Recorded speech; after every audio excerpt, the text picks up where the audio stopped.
কবরে যাওয়া লাগবে কি লাগবে না? যাওয়া লাগবে না, কার কার হাত তুলেন? একজনও নাই। সবাই কবরে যাবেন?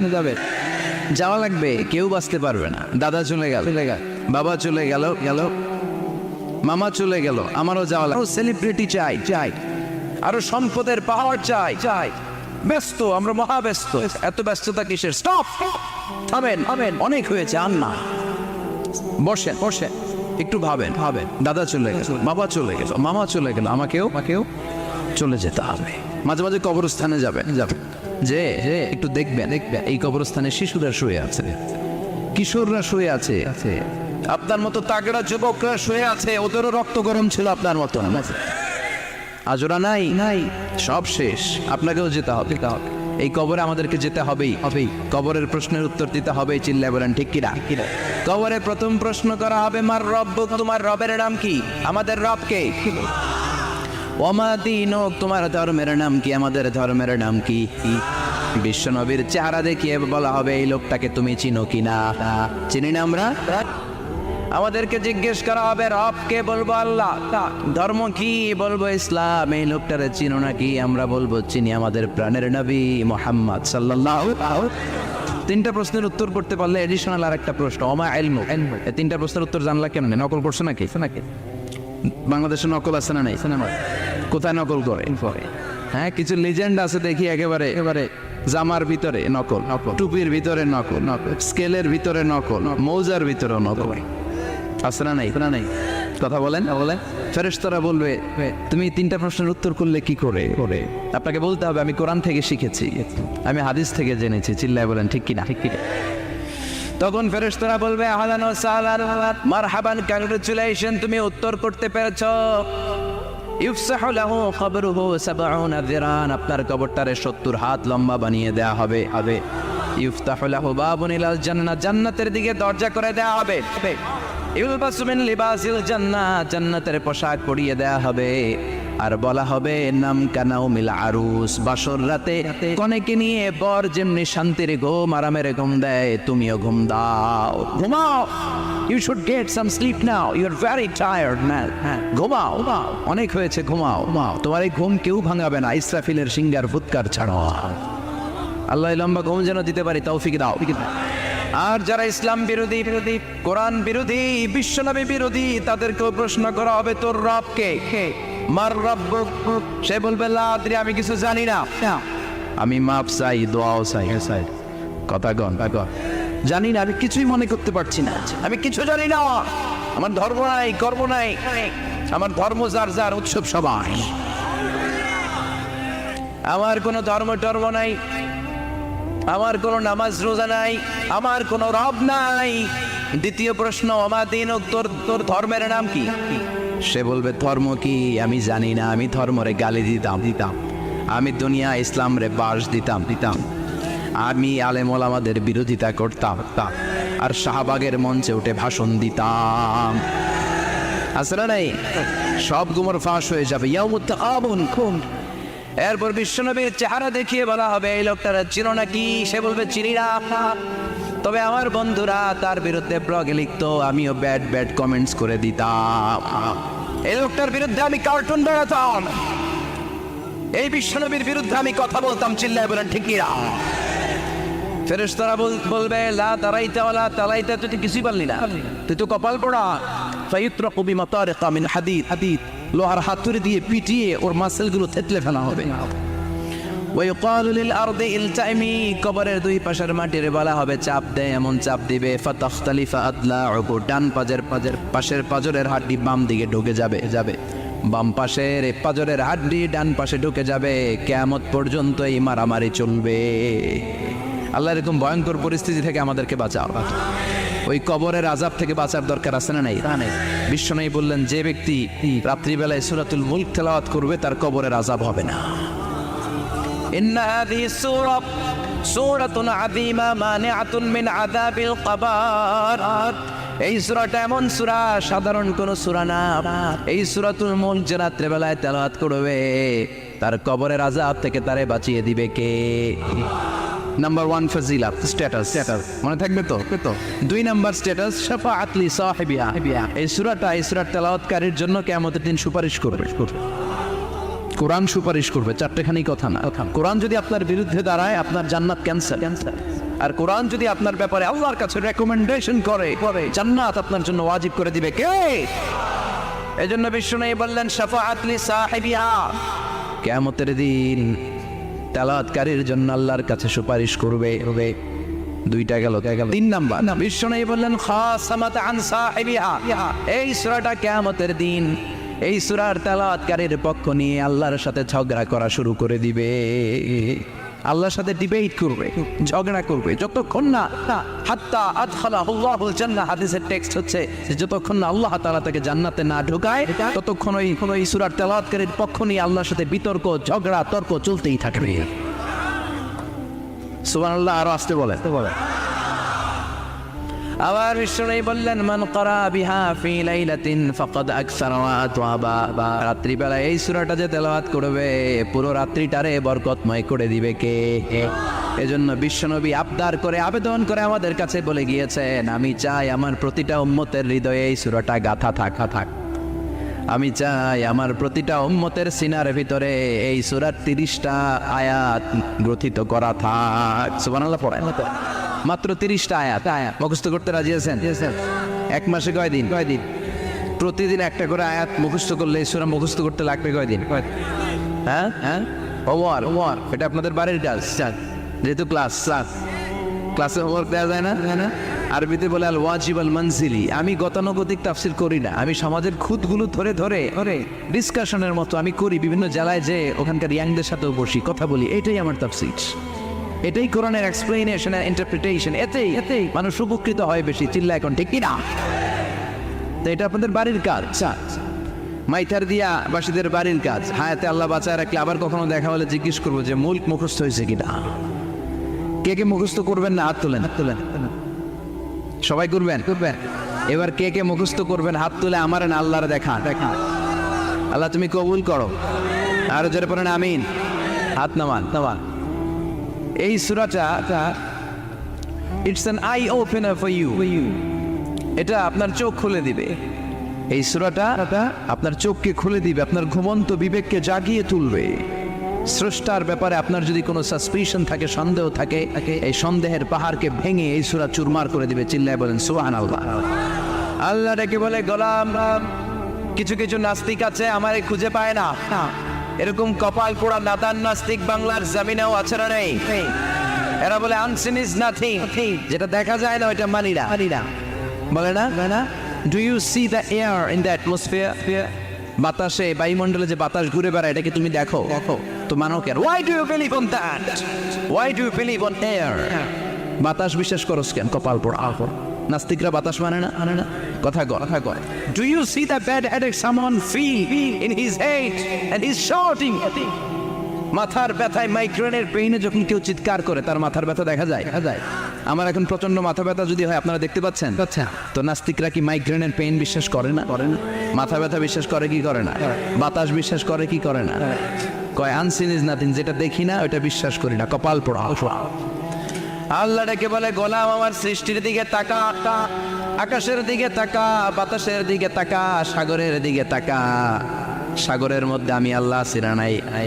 বিশাল বড় বড় পাহাড়ের দিকে তাকা, ঝর্ণার দিকে তাকা, ঝর্ণার মধ্যে আমি আসিরা নাই। ঝর্ণা রে বল না রে কার বিরহে পাগল পাড়া তুই। কার মিলনে ফুল ফসলে ভরা রে তোর দুকুল বই। কার মিলনে ফুল ফসলে ভরা রে তোর দুকুল বই। ঝর্ণা রে বল না রে কার বিরহে পাগল পাড়া তুই। সুবহানাল্লাহ পড়ে। ঝর্ণার দিকে তাকাও, সাগরের দিকে নজর করে দেখো, বিশাল পাহাড়ের দিকে নজর করে তাকাও। ওই পাহাড়ের মধ্যে আল্লাহরে খুঁজে বাবা। চিল্লায় বলেন ঠিক কিনা? এদিনে ইমাম আবু হানিফার হাতে হাত রেখে শাহাদা বাক্য পাঠ করেছে। সুবহানাল্লাহ পড়ে। ঝিনুকের ভেতর লুকিয়ে থাকে যেমন মতি, ঝিনুকের ভেতর লুকিয়ে থাকে যেমন মতি, কালমা শাহাদাতে আছে আল্লাহর জ্যোতি, কালমা শাহাদাতে আছে আল্লাহর জ্যোতি।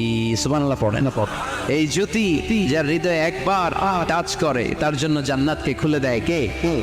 এই জন্য এই সূরা পড়লে নাস্তিকরা নাস্তিক থাকবে না। নাস্তিকদের জন্য এখানে আল্লাহ মেডিসিন দিয়েছে, কিছু ডোজ দিয়েছেন। আলহামদুলিল্লাহ পড়ে। এই সূরা থেকে আমরা কিছু সময় কথা শুনবো। শুনতে রাজি আছেন তো? সূরার নাম চিল্লায় বলেন কি নাম? মুলক। মুলক মানে কি? মুলক মানে রাজত্ব, মুলক মানে ক্ষমতা, মুলক মানে পাওয়ার, মুলক মানে কিংডম, মুলক মানে সভরেইনটি। সুবহানাল্লাহ পড়েন না পড়। রব্বুল আলামিন বলেন তাবারাকাল্লাযী বিয়াদিহিল মুলকু ওয়া হুয়া আলা কুল্লি শাইইন কাদির। সুবহান সেই সত্তা যার হাতে ক্ষমতা আর তিনি সব বিষয়ে ক্ষমতাশীল। সুবহানাল্লাহ। তাবারাকাল্লাযী বিয়াদিহিল মুলক, মহামহিম সে সত্তা, সুমহান সে সত্তা, বিয়াদিহিল মুলকু যার হাতে ক্ষমতা। ক্ষমতা কার হাতে? হাতে। চিৎকার করে বলতে হবে কার হাতে? হাতে। নাকি আমাদের হাতে? হাতে। না সরকারের হাতে? হাতে। পুলিশের হাতে? হাতে। র্যাবের হাতে? হাতে। মাশরাফির হাতে? হাতে। হিরো আলমের হাতে? হাতে। ক্ষমতা কার হাতে? হাতে। ক্ষমতা শুধুমাত্র একজনের হাতে। চিল্লায় বলেন তিনি কে? আল্লাহর হাতে ক্ষমতা। আর তিনি হচ্ছেন সকল ক্ষমতার উৎস, centre of the all powers. সব ক্ষমতার উৎস কে? নাকি জনগণ? আমরা কিন্তু এটাই শিখি, এদেশে আমাদেরকে রাষ্ট্রীয়ভাবে শেখানো হয় এটা রাষ্ট্রীয় কুফরি। সকল ক্ষমতার উৎস জনগণ নয়, সকল ক্ষমতার উৎস কে? উনি ক্ষমতার উৎস, তিনি ক্ষমতাশীল, মহা ক্ষমতাধর। তার ক্ষমতার সাথে কারো তুলনা হয় না। আমাদের কি ক্ষমতা? কথা বলে বল্লা পোকার কেমন খেয়েছেন? হ্যাঁ, মৌমাছি কামড়াইছে, মৌমাছি কামড়াইলে চিল্লাচিল্লি শুরু করে। তো কি ক্ষমতা আছে আপনার? বল্লা কামড় মেয়েরা দেয় তো ওটা ধরে যে মার বইতেও পারি। কুত্তায় কামড়াইলে আমরা কুত্তারে কামড়াইতেও পারি না। কথা বলেন। আমরা নাকি ক্ষমতার মালিক। পিছন থেকে কেউ যদি বলে হুজুর সাপ, দৌড়। মজা করে বলছি এতই ভাবে, আসলে যদি ফাঁস করে আসতো সব দৌড়। স্লোগান দেওয়ার বলায় লিল্লাহে তাকবীর, আল্লাহু আকবার, আমার ভাই তোমার ভাই, কাপায় ফেলামো নামায় ফেলাম। কথা বলেন। আর যদি পেছন থেকে কেউ আওয়াজ করে বলে সাপ, দৌড়। আপনারা কি দৌড় দিবেন? আমরা এদিক দিয়ে দৌড় দেবে। কথা গন। চাচা আপন প্রাণ জীবন বাঁচানোর জন্য ভয়ে পাগল। সাপ লাগবে না, বাবা ভেঙছিলেন মাইটা দিয়ে নাই বোধহয়। আছে কি করে খালি লাফায়। 10টা বাবা ব্যাং যদি ছেড়ে দেওয়া হয় স্টেজে 2টা আর বাকি 8টা এদিকে। বাবা ব্যাং আর কি লাভ দিব? এর চেয়ে লাফালাফি শুরু করবো আমরা। কথা বলে। আর আমরা দাবি করি আমরা ক্ষমতার উৎস। কোনো ক্ষমতা নাই। একবার ডায়রিয়া হলে 3বার টয়লেটে গেলে আর চেহারার দিকে তাকানো যায় না। কারে মাফ করে দে, আই মরে যাই হোক, আই হাইতান ন আছে না নাই? তো পারবেন না কেন? আপনার না ক্ষমতার উৎস? আপনি না ক্ষমতার উৎস। আরে আপনার তো কোনোই ক্ষমতা নাই। খুলিকাল ইনসানু দাঈফা, মানুষকে দুর্বল থেকে দুর্বল করে তৈরি করেছে কে?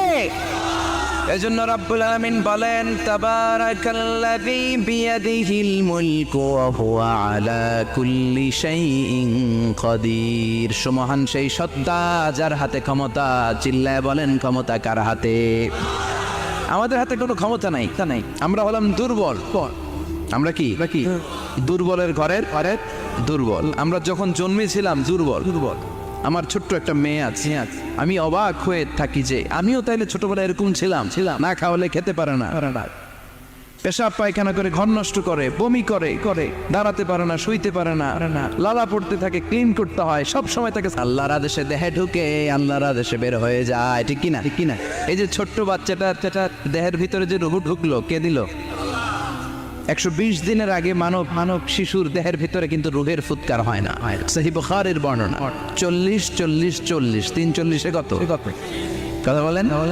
প্রথম 40 থাকে নুতফা, তারপরের 40 হয় আলাকা, তারপরের 40 হয় মুদগা, sperm drop, blood clot and then the little flash.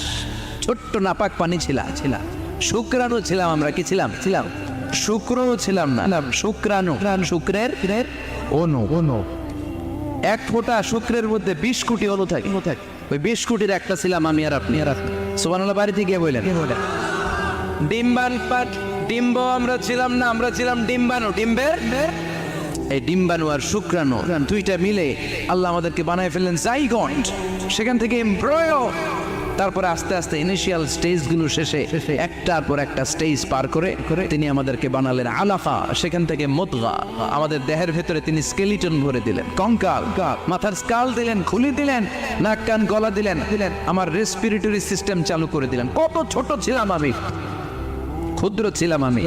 ফালইয়ানযুরিল ইনসানু মিম্মা খুলিকা মিম্মাইন দাফিক। মানুষের উচিত তার সৃষ্টি প্রক্রিয়ার দিকে নজর করে তাকানো। বাবার পিঠ থেকে সবেগে নির্গত হওয়া পানি দিয়ে মায়ের পেটে তোমারে ঢুকায় দিল কে? নাপাক পানি থেকে ছোট্ট ব্যাঙ্গাচির মতো ছিলাম, জোকের মতো মায়ের জরায়ুর দেয়ালে লেগেছিলাম। সেখান থেকে বড় করতে করতে আমার রেসপিরেটরি সিস্টেম, আমার এয়ারিং সিস্টেম, আমার সব সিস্টেমগুলো তিনি আমার দেহের ভিতরে সেট করে দিল। চিল্লায় কোন সুবহানাল্লাহ। 120 দিনের সার্টেন পিরিয়ড শেষে তিনি দেহের ভিতরে রূহের ফুৎকার দিলেন। দেয়া মাত্রই আমার রুহুতে ধপ ধপ ধপ ধপ ধপ ধপ শুরু হয়ে গেছে। ওই যে ধপ ধপ শুরু হয়েছে, আজও থামে নাই। এই ধপ ধপ থামলে বাঁচবেন, দম ফুরাইলে আমরা ঠুস হয়ে যাবো, ঠিক কিনা? আরে মানুষ রঙিন ফানুষ, দম ফুরাইলে তবু তো ভাই কারোরই নাই একটুখানি। আরে মানুষ রঙিন ফানুষ, রঙিন ফানুষ, আইরে মানুষ। সুবহানাল্লাহ বলেন। সে আল্লাহ বললেন, গোলাম, জীবন আর মরণের মাঝখানে আমি তৈরি করেছি রুহু। পৃথিবীর বিজ্ঞানীরা সব বানাতে পারে, কম্পিউটার বানাতে পারে, প্লেন বানাতে পারে, হেলিকপ্টার বানাতে পারে, রকেট বানাতে পারে, কিন্তু গোটা বিশ্বের সব বিজ্ঞানীরা মিলে কি রুহু বানাতে পারে নাকি? কথা বলেন। গত বছর সোফিয়া নামে একটা রোবট আসছিল না? কথা গন। ওটা মাথা উঁচু করে নিচু করে কথা বলতে চায়, মানুষের মতো হতে চায়। আসলে কি মানুষ? ওটার মধ্যে কি রুহু আছে? রুহু বানাইতে পারবে কেউ?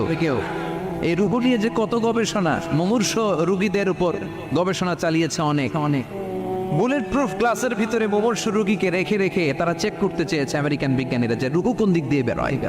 তারা ওজন করে দেখে, মানুষ মরে গেলে কোন লাশের ওজন বেড়ে যায়, কোন লাশের ওজন কমে যায়। যেটাতে কমে গেছে 2-1 কেজি কমে যায়, তার অবাক। কি আগে ছিল 80 কেজি, এখন হয়েছে 78 কেজি, তার মানে 2 কেজি না, এটাই রুহু।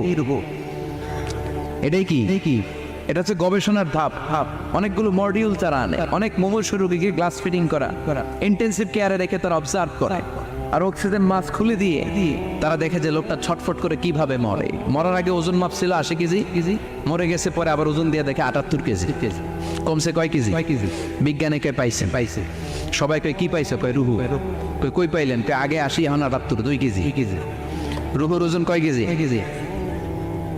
তো বিজ্ঞানীদের সিস্টেম হচ্ছে যে কোনো একটা বিষয়ের উপর গবেষণা চালালে তারা পূর্ণাঙ্গ ডিসিশনে পৌঁছতে পারে না। They couldn't jump to the final conclusion just on one module, based on one module. They cannot do it.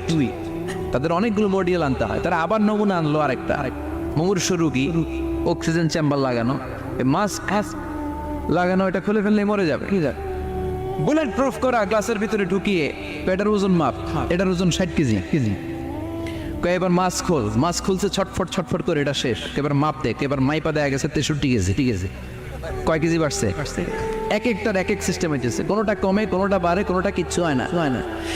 সবাই কয় তাইলে আপনি রুহু পাইলেন কই? আগেরটা কম ছিল, মনে করছিলেন 2 কেজি কমছে, ওইটাই রুহু এখন 3 কেজি বাইরে গেছে, মিলাইবেন কি দিয়া?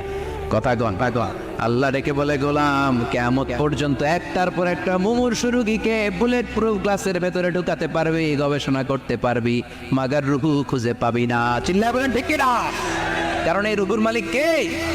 সে আল্লাহ বললেন, আল্লাযী খালাকাল মাউতা ওয়াল হায়াতা লিয়াবলুয়াকুম আইয়ুকুম আহসানু আমালা। জীবন আর মৃত্যু বানালাম তোমাদেরকে পরীক্ষা করার জন্য। পরীক্ষা আছে না নাই? গোটা দুনিয়াটাই পরীক্ষা। আল্লাহ যারে পছন্দ করে বেশি তার পরীক্ষাও। আশাদ্দুন নাসি বালাআন আল আম্বিয়া। এই পৃথিবীতে আল্লাহ সবচেয়ে বেশি বালা মুসিবত দিয়ে পরীক্ষা করেছেন নবীদের। কারণ নবীরা আল্লাহর কাছে কম প্রিয় না বেশি প্রিয়? যেহেতু প্রিয় বেশি, পরীক্ষাও। এজন্য মুমিনের উপর যদি পরীক্ষা আসে, মুমিনের উপর যদি অত্যাচার আসে, মুমিনের উপর যদি ধৈর্যের পরীক্ষা আসে, জেল জরিমানা আসে, মুমিন ওইটারে ভয় পায় না। মুমিন ভয় পায় একজনকে, চিল্লায় বলেন তিনি কে? কারণ আল্লাহর ঘোষণা ওয়ালা তাহিনু ওয়ালা তাহজানু, ঘোষণাটা কার? ভয় নাই, তোদের চিন্তা নাই, আনতুমুল আ'লাউনা ইন কুনতুম মুমিনিন, তোমরাই বিজয়ী হবা যদি মুমিন হও, যদি মুমিন হও। এজন্য ধৈর্যের পরীক্ষা দিতে হবে, আল্লাহর উপর তাওয়াক্কুল করতে হবে, অত্যাচার আর জুলুম আল্লাহর নামে সহ্য করে যেতে হবে। চিল্লায় বলেন ঠিক কি না? কারণ মুসলিমের সাথে আল্লাহ থাকে। মুসলিমের বদদুয়াকে বিশ্বনবী ভয় করতে বলেছেন, কারণ মুসলিমের বদদুয়ার মাঝে আর আল্লাহর মাঝে পর্দা থাকে। যারা দুনিয়ার বুকে জুলুম করে তাদেরকে ক্ষমতার মস্তক থেকে নামিয়ে দেয় কে? আর যারা মুসলিম হয়, যাদের রক্ত দিয়ে জমিন ভেজে, তাদেরকে জমিনের ক্ষমতা দিয়ে দেয় কে? আর যারা রক্ত ঝরায়, ইতিহাস বলে তারা শেষ পর্যন্ত প্রাণ আর জান নিয়ে পালাবার জায়গাটা পায় না। চিল্লায় বলেন ঠিক কি না? এজন্য মুমিন খুব ভালো করে জানে, রাত্রি যত গভীর হয়, সুবহে সাদিকের সময় কাছে আসতে থাকে। গর্ভবতী নারীর পেটের জ্বালা যন্ত্রণা, ব্যথার পেইন যত বাড়ে, নতুন মেহমান আগমনের সময় কাছে আসতে থাকে। তেমনি ইসলামের পক্ষের শক্তির উপর যদি অত্যাচার, অনাচার, স্টিম রোলার বেড়ে যায়, এটা প্রমাণ করে ইসলামের বিজয়ের সময় কাছে আসতে শুরু করেছে। চিল্লায় বলো ঠিক কি না? এজন্য রাব্বুল আলামিন ডেকে বলেন, গোলাম লিয়াবলুয়াকুম আইয়ুকুম আহসানু আমালা, কে ভালো আমল করো, কে খারাপ আমল করো, এজন্য আমি জীবন মরণ তৈরি করেছি। চিল্লায় কোন ঠিক কিরা? এরপর আল্লাহ বললেন, ওয়ালাকাদ যায়্যানাস সামাআদ দুনিয়া বিমাসাবিহা ওয়া জাআলনাহা রুজুমান লিশ-শায়াতিন। সুবহানাল্লাহ বলেন। ওয়ালাকাদ যায়্যানাস সামাআদ দুনিয়া। মাইকম্যান কোথায়? সাউন্ডটা বাড়াও। এত দুর্বল কেন তোমার সাউন্ড? মনে হচ্ছে আমি মাইক ছাড়া কথা বলছি। সাউন্ডটাকে স্ট্রং করো। ওয়ালাকাদ যায়্যানাস সামাআদ দুনিয়া, I have beautified the closer sky with candles, with light and stars. আল্লাহ বললেন, আমি দুনিয়ার আকাশকে তারা দিয়ে সুশোভিত করেছি। আকাশে তারা আছে না নাই? এগুলো এমনি এমনি হয়েছে না? তৈরি করছে কে? বিশ্বাস হয়? কোনো সন্দেহ আছে? এখন তো লাইটিং ফাইটিং এর যুগে তারার যে কি সৌন্দর্য আমরা বুঝি না। আমরা যখন ছোটবেলা গ্রামে যেতাম, রাতের বেলা তারার মেলা, কি সুন্দর, একটার চেয়ে একটা সুন্দর। শুকতারা, ধ্রুব তারা, সপ্তর্ষিমণ্ডল, 7টা তারার একটা চেইন আছে, চিনেন এগুলো? কি সুন্দর তারা! এগুলো তৈরি করে রেখেছে কে? প্রথম আকাশের মহাশূন্যকে আল্লাহ এই তারকা দিয়ে বিউটিফাই করেছেন। ইটস এ ক্যান্ডেল, আল্লাহ সাজিয়ে রেখেছেন। আমরা খালি চোখে যেটা দেখি, এটা কিন্তু আকাশ না, এটা প্রথম আকাশ নয়। প্রথম আকাশ যে কত দূরে আমেরিকার নাসার বিজ্ঞানীরাও জানে না। খালি চোখে আমরা যা দেখি, এটা প্রথম আকাশের মহাশূন্য। এর অনেক অনেক অনেক উপরে প্রথম আকাশ, এরপরে দ্বিতীয় আকাশের মহাশূন্যের স্তর শুরু, এরপরে দ্বিতীয় আকাশ, তারপরে তৃতীয় আকাশের মহাশূন্যের স্তর শুরু, তারপরে তৃতীয় আকাশ। একটার চেয়ে আরেকটা বড়। প্রথম আকাশের চেয়ে দ্বিতীয় আকাশ কত বড় বলি?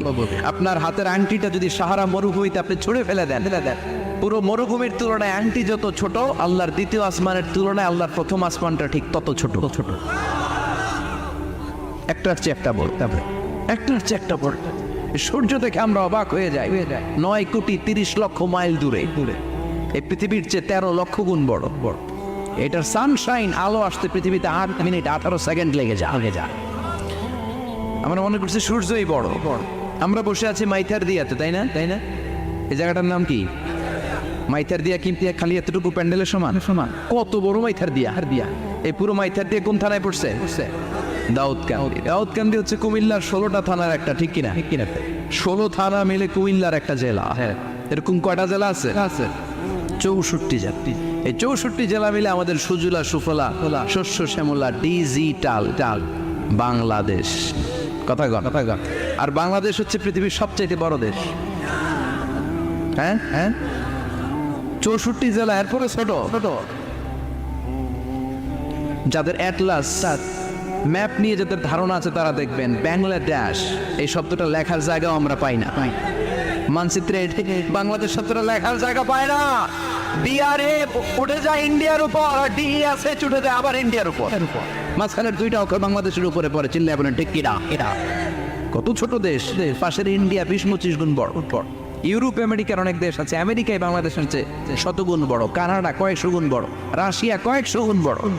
এরকম প্রায় 200 দেশ নিয়ে পৃথিবীর স্থলভাগ আর 70% হচ্ছে শুধু পানি। এই সব মিলে আমাদের এই পৃথিবী।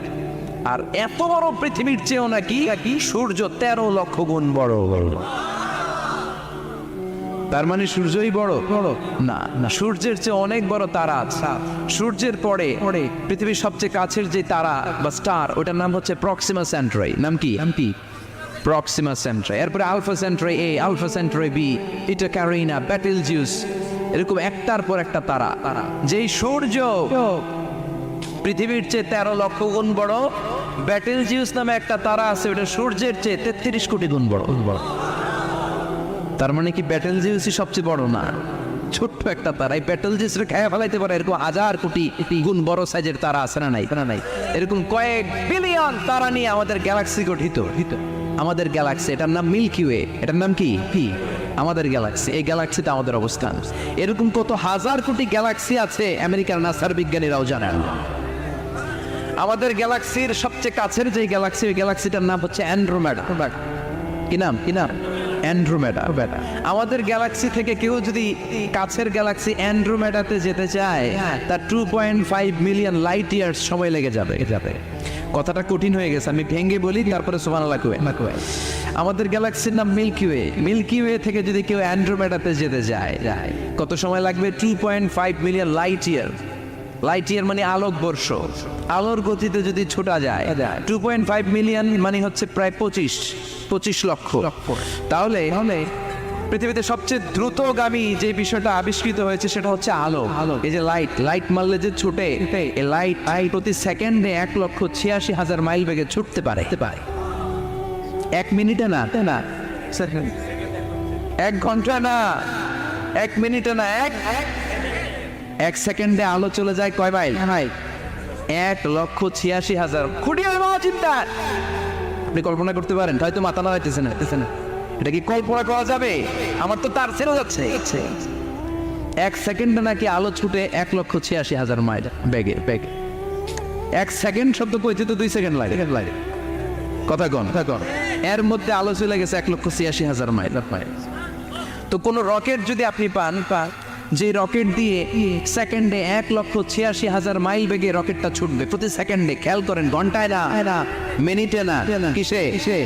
সেকেন্ডে। যে রকেটটা সেকেন্ডে 1,86,000 মাইল বেগে ছুটবে, ওই রকেটটা দিয়ে আমাদের গ্যালাক্সি থেকে আমাদের পাশের গ্যালাক্সি অ্যান্ড্রোমেডাতে পৌঁছতে আপনার 25 লক্ষ বছর লেগে যাবে। সুবহানাল্লাহ। বাড়িতে গিয়ে বললেন, এরকম বিশাল বিশাল তারা দিয়ে আমাদের আকাশটারে বিউটিফাই করেছে কে? এজন্য আল্লাহ বললেন, ওয়ালাকাদ যায়্যানাস সামাআদ দুনিয়া বিমাসাবিহা ওয়া জাআলনাহা রুজুমান লিশ-শায়াতিন। আমি এই দুনিয়ার আকাশটারে সুন্দর সুন্দর তারকারাজি লাইটের মতো সেটিং করে সুশোভিত করেছি। আবার এই তারকা দিয়ে আমি শয়তানদেরকে প্রহারও করেছি। সুবহানাল্লাহ। শয়তানদেরকে আল্লাহ তারা মেরে আঘাত করে। সুবহানাল্লাহ বলেন। এরপরে এই সূরার প্রথম রুকুর শেষে আল্লাহ বললেন, ওয়াসিররু কাওলাকুম আও ইজহারু বিহি ইন্নাহু আলিমুম বিযাতিস সুদূর আলা ইয়ালামু মান খালাকা ওয়া হুয়াল লাতীফুল খাবীর। আল্লাহ বললেন, ওয়াসিররু কাওলাকুম, তোমরা যদি গোপনে কথা বলো, আও ইজহারু বিহি, কিংবা স্পষ্ট করে বলো, সব শুনে কে?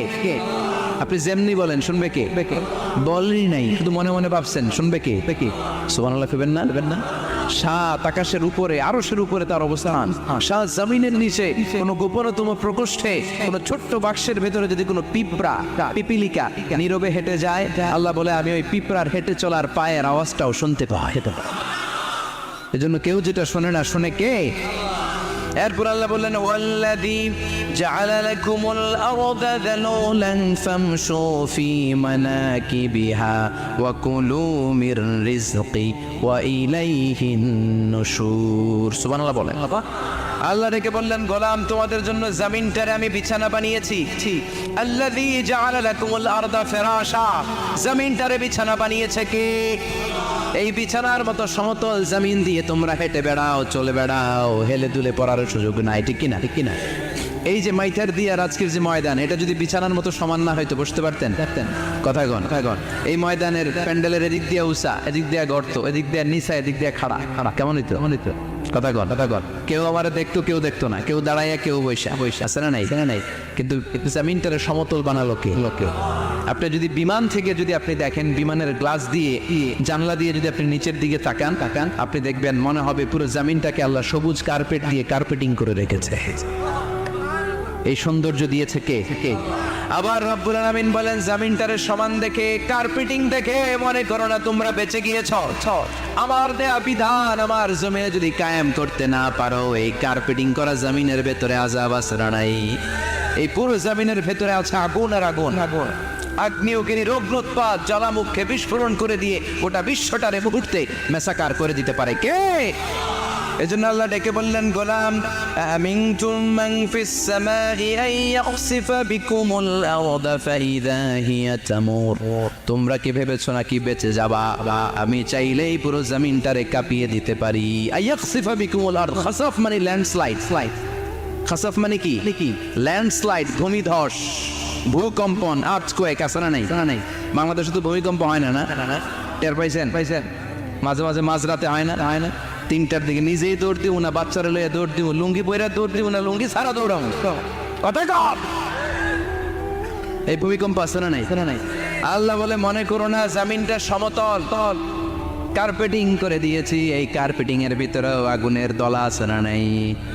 আবার আল্লাহ বললেন, আমিনতুম মান ফিস সামাই আন ইউরসিলা আলাইকুম হাসিবা। নিচে যেমনি কার্পেটিং করা জমিনের ভেতরে অগ্নুৎপাত রেখে দিয়েছি, মাথার উপর থেকে আযাব দেওয়ার সুযোগ আছে না নাই? চাইলে আল্লাহ অগ্নি বৃষ্টি দিতে পারে, আগুন বৃষ্টি দিতে পারে, ঠান্ডার বজ্রপাত দিতে পারে। আপনারা লূত আলাইহিস সালামের কওমের নাম শুনেছেন?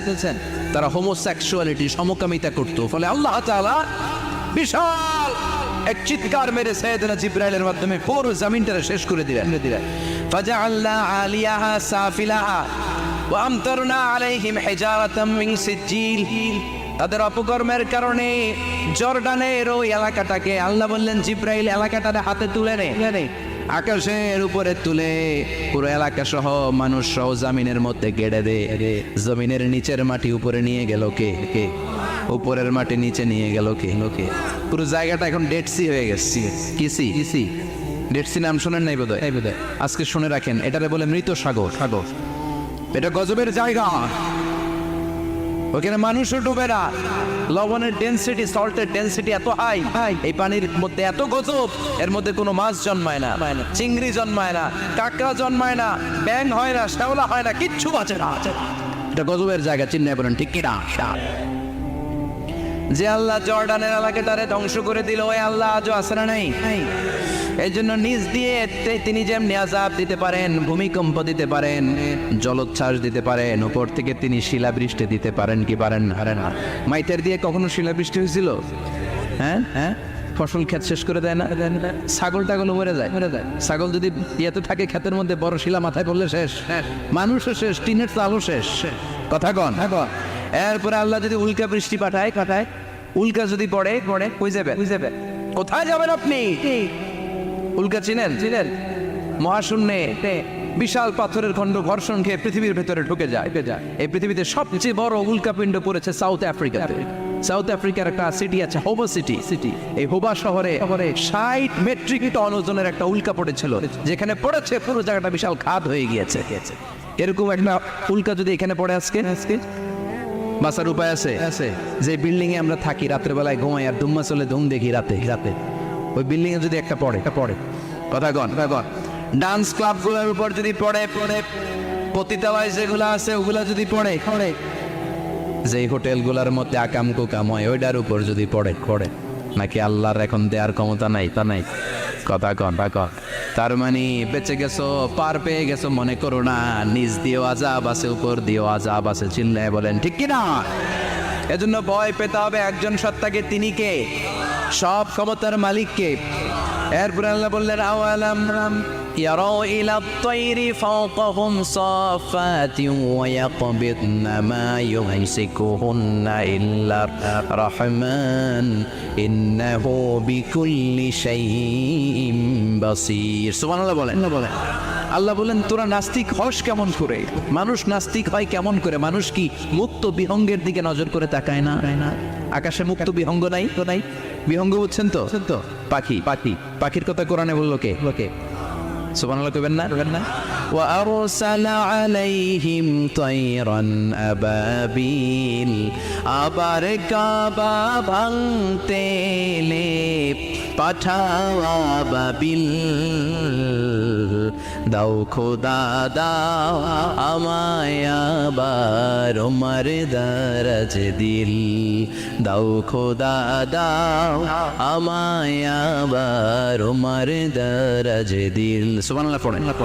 এই যে আল্লাহ বললেন ওয়া আরসালা আলাইহিম, তারপর তায়রান আবাবিল, তায়ের মানে পাখি, তায়ের মানে কি? আবার জান্নাতে যারা যাবে তাদেরকে পাখির ভুনাগোশত খাওয়াবে কে? জান্নাতে যাওয়ার সাথে সাথে প্রথমে আল্লাহ আপনাদেরকে মেহমানদারি করবে মাছের কলিজা দিয়ে। খাইবেন? মাছের কলিজার কথা শুনে জিভে পানি আসছে নাকি? আউয়ালু তাআমিন ইয়াকুলুহু আহলুল জান্নাতি ফাজিয়াদাতু কাবিদিল হুত। প্রথমে মাছের কলিজা, এরপরে পাখির ভুনাগোশত। তার মানে পাখির কথা কোরআনে আছে না নাই? আবার সাইয়েদনা সুলাইমান আলাইহিস সালামের একটা পাখি ছিল, ওইটার নাম কি ছিল? হুদহুদ পাখি।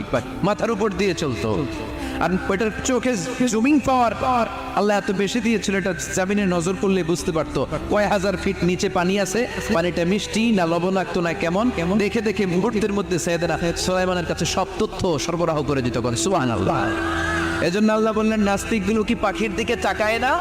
এই পাখির দিকে তাকালে পাখির রব আল্লাহরে খুঁজে পাওয়া যায়। পাখির দিকে তাকালে, মুক্ত বিহঙ্গের দিকে তাকালে কেমন করে পাখিগুলো উড়ে যায়। এই পাখিগুলো আকাশে ধরে রাখে কে? মা ইউমসিকুহুন্না ইল্লা রাহমান। ওই রহমান ছাড়া কেউ পাখিগুলোর শূন্যে ধরে রাখতে পারে না। কত শত আয়াতে যে আল্লাহ পাখির কথা বলেছেন হিসাব নাই। কত ধরনের পাখি যে আল্লাহ বানিয়েছেন কোনো হিসাব নাই। আপনারা ঘরে জিওগ্রাফিক্যাল চ্যানেলগুলো দেখেন? হ্যাঁ না জি বাংলা দেখেন? স্টার জলসা, কিরণমালা কি দেখেন? জিওগ্রাফিক্যাল চ্যানেল দেখবেন, ওখানে দেখবেন একটা পাখি আল্লাহ তৈরি করেছে, পৃথিবীর সবচেয়ে ছোট পাখি, নাম হলো হামিং বার্ড। কি নাম? The smallest bird ever in the world. সবচেয়ে ছোট, এটা প্রাপ্তবয়স্কে 3 থেকে 5 ইঞ্চি লম্বা হয়। এটার পূর্ণ যৌবন এটা লম্বা কদ্দুর 3 থেকে 5 ইঞ্চি। এটা প্রতি সেকেন্ডে ডানা ঝাপটাতে পারে 80 বার। কয়বার? আমাদের ডানা আছে না দুইটা। আপনি আপনার ডানা 1 সেকেন্ডে কয়বার ঝাপটাতে পারবেন? হ্যাঁ আমি ঝাপটাইলাম কয়টা হয়েছে? 1 সেকেন্ডে হ্যাঁ 3টা 4টা ঝাপটা দিতেই আমার সেকেন্ড শেষ। কিন্তু এই পাখিটা প্রতি সেকেন্ডে তার 2 পাখা ঝাপটায় কয়বার? পৃথিবীর সব পাখি সামনে ওড়ে, তো এই পাখি সামনে যেমনি ওড়ে অ্যাট দ্য সেম টাইম এই পাখি পিছনের দিকে উঠতে পারে। সুবহানাল্লাহ। বাড়িতে যাই বললেন ইউরোপের আল্পস পর্বতমালায় গুগল করবেন যে আজকে গুগলে লিখবেন যে আলপিন সুইফট একটা পাখি আছে। কি আছে? এই পাখিটা একবার যখন শূন্যে উড়াল দেয়, উড়ন্ত অবস্থায় এটা আকাশে 6 মাস থাকতে পারে। আকাশের মেঘের আপ থেকে পানি খায়, শূন্যে ভেসে বেড়ানো পোকামাকড় ধরে খেয়ে বেঁচে থাকে। 6 মাস পরে একবার জমিনে ল্যান্ড করে নেমে কয়েকদিন থেকে আবার উড়াল মারলে আবার 6 মাস। আলপিন সুইফট। আরেকটা পাখি আছে, অদ্ভুত পাখি, নাম হোমা বার্ড। এই হোমা বার্ড উড়ন্ত অবস্থায় ডিম পেড়ে দেয়, আর ওই ডিমটা জমিনে পড়ার আগেই মাঝখানে ডিম ফেটে বাচ্চা বেরোয়, বাচ্চা উঠতে শুরু করে দেয়। এই পাখিগুলোর কথা কোরআনে আছে না নাই? এজন্য আল্লাহ বললেন আওয়ালাম ইয়ারাউ ইলা আত-তায়রি ফাওকাহুম সাফাতিন ওয়া ইয়াকবিদনা মা ইউমসিকুহুন্না ইল্লা আর-রাহমান ইন্নাহু বিকুল্লি শাইইন বাসীর। আল্লাহ বললেন নাস্তিকগুলো কি পাখির দিকে নজর করে তাকায় না? পাখির দিকে নজর করে যদি তাকায় তখন পাখির রব আল্লাহরে খুঁজে পাবে। চিল্লায় বলেন ঠিক কিনা? পাখিকে আরবিতে বললে তয়ের। সবাই বলেন পাখির আরবি কি? বিমানের আরবিও তয়ের। পাখি আরবি যা, বিমান আরবিও। এই পাখি নিয়ে গবেষণা করে বিমান বানাইছে। সুবহানাল্লাহ কইবেন না? আমরা বানাই নাই, আমরা তো খোঁজাখুঁজিতে ব্যস্ত। আমরা আছি ফতুয়া নিয়ে ব্যস্ত। তুই 20 কারণে কাফের, তোর চাচা 90 কারণে কাফের, তোর চাচা মরলে যেই জায়গায় কবর দেয়া হবে ওই কবরের মাটির উপরে যে ঘাস উঠবে ওই ঘাস যে গরু খাবে ওই গরুর দুধ যে খাবে ও কাফের।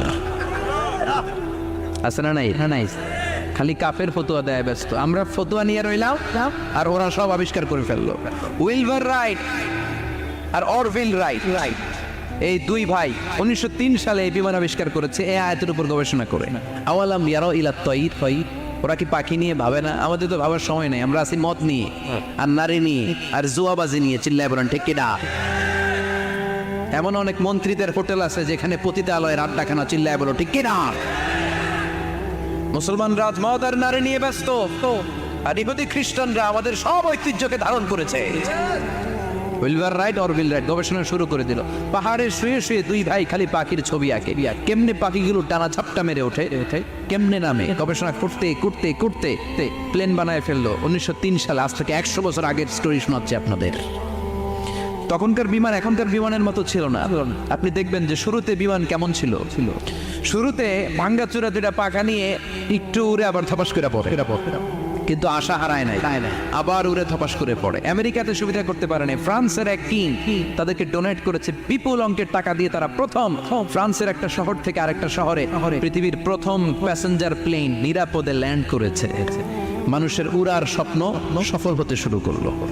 এখন বিভিন্ন ধরনের বিমান একটার পর একটা শুরু হয়েছে। এই পৃথিবীর সবচাইতে দ্রুতগামী যে বিমানটা আগে ছিল নাম ছিল কনকর্ড, যাত্রীবাহী বিমান। এটার পরে এখন একটা বাইরে হচ্ছে বোম সুপারসনিক। কি নাম? Bomb supersonic. এত স্পিডে চলে, এই মাত্র দেখলেন এদিকে এয়ারপোর্ট দেখবেন নাই, ওই দিকে সুবহানাল্লাহ পড়ে। কি বিশাল বিশাল ডবল ডেকার গুলো নিয়ে শূন্যে উড়াল দেয়। এয়ার বোয়িং A380 বর্তমান পৃথিবীতে সবচেয়ে বড় প্যাসেঞ্জার বিমান। কার্গো বিমান তো এগুলোর 7-8 ডবল বড় হয়। I'm talking about the passenger flight A380 525 জন যাত্রী নিয়ে এটা শূন্যে উড়াল দেয়।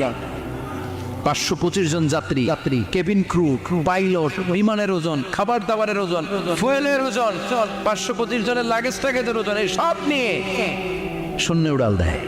সুবহানাল্লাহ কইবেন না?